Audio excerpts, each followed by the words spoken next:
برای اینکه چجوری آزمون مدیریت کنیم. خدا رو شکر تونستم آزمون مدیریت کنم. ایشون چطور به شما گزارایی؟ روش خودمون خیلی خاصه. چون ما یه گروه خاصی بودیم، گروه تلاش، بچه‌ای بودیم که سال قبل موفق نشدیم آزمون هر یه گروه حدوداً 20 نفره بودیم.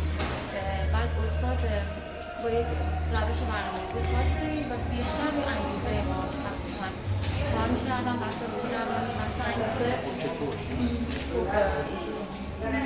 بیشتر از بابت این حرفش نیست شما میتونید غیر از شما کسی نمیتونه بحثی رنگ بشید.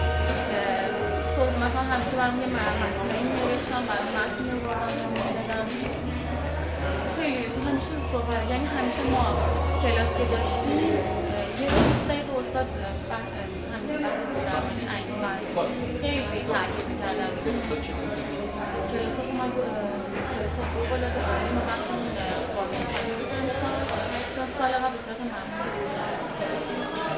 جو مدنی رو جز به جز روز به روز ما کار کرده بودیم و یه امسال ویژه‌مون که توی تلاش باشه انشاءالله استاد بحث قانون‌خوانی، کلیات بحث روی قانون تاکید داشتن و استاد کیفری و استاد جزا موندن که البته چون کیفری تحقیق کرده بود بحثشان بعد آزمون رو چطور؟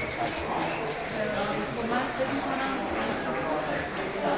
نیمی که شاید بیشتر از موفقیت مجموع آزمون‌ها و درسنامه قوی روز پس‌زمینه فوق‌العاده عالی.